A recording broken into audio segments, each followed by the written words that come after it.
As Plato once said, lack of activity destroys the good condition of every human being, while movement and methodical exercise saves and preserves it. The ancient Chinese knew it, the Romans knew it, and the Greeks knew it. Yet with all of our technology and all of these great gadgets that we have, it seems as though a healthy lifestyle eludes us in this modern society as like a shadow. So not only does exercise provide a huge benefit physically, but also mentally and emotionally. And needless to say, exercise is a vital benefit.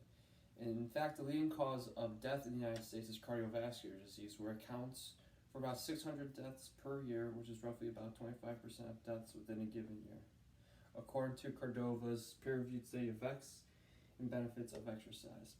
So we as people are in a bit of a catch-22 because as technology increases, gets better, it makes our lives better, the need for hard, laborious, strangulating manual labor is diminished. But there's a huge overlook with manual labor because it keeps people moving, and it works their body, obviously.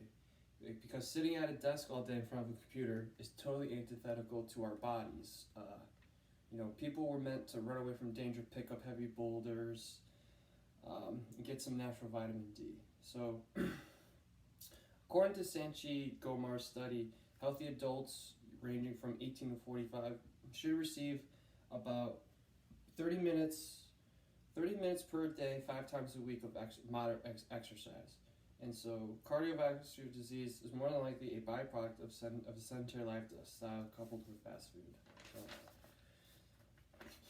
in fact, moderate to intense exercise performed 3 to 5 times per week lowers the blood pressure by an average of 3.4 to 2.4 millimeters per mercury. And even if you were to lower your blood pressure just by 1 millimeter of mercury, it just makes a huge difference.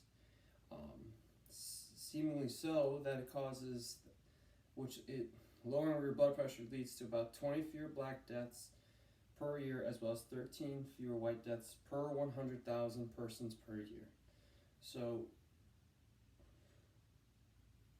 blood pressure is measured with a triple-digit number over a double-digit number usually. So the normal blood pressure for average adult is 120 over 80.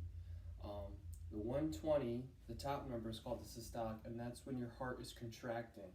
So imagine you have this fist-sized organ in your body and has to pump blood through your entire body. It's obviously going to need more pressure, whereas the bottom number, it's called your diastolic, and that's when the heart is relaxing and it's filling its chambers with blood. Obviously, it needs less pressure, that's why the bottom number is lower. And another benefit of exercise is that it reduces the proclivity of cancer, so specifically breast cancer and colon cancer. And the reason for this is because that it includes reductions in fat stores, increased energy expenditure, offsetting a high-fat diet, activity-related changes in sex hormones, immune function, insulin, and insulin-like growth factors, free radical generation, and direct effects on tumor cell biology. And this is cited by the exercise acts as a drug, the pharmacological benefits of exercise. So, physically, exercise lowers your blood pressure, which helps with cardiovascular disease, and it can stave off cancer. Not bad.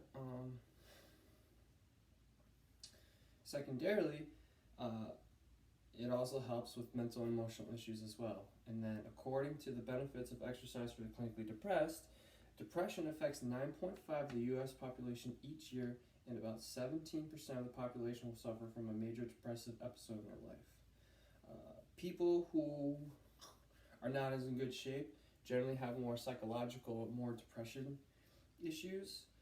They did a study specifically with British postal workers where they compared, the clerical postal workers versus like the guys actually delivering the mail, and they found out that the guys who worked inside, they were not in as great shape, and they were more depressed versus the guys who were in the rain and the snow, the sunshine, who were delivering mail, were physically healthier and they were happier.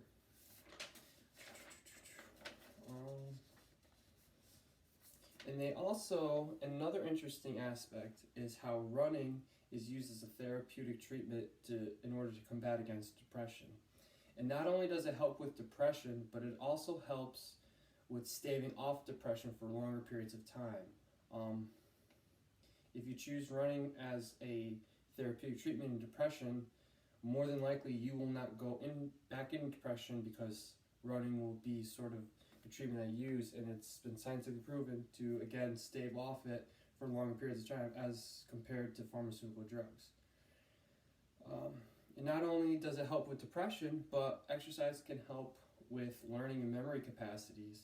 And additionally, it helps improve quality of sleep, counteracts the mental decline that comes with age, and facilitates functional recovery from brain injury and depression. And this kind of falls in with the same idea as a runner's high.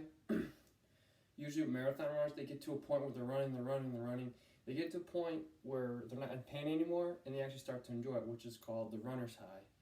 And that same idea is actually applied to just exercise, where they did studies in the 1980s that's shown that as exercise increases, so does the beta endorphin concentrations.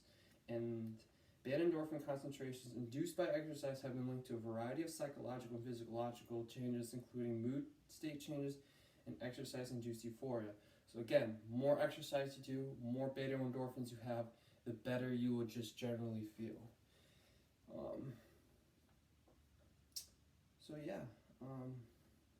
So in summation, exercise helps with the physical, mental, and emotional realms of the human experience.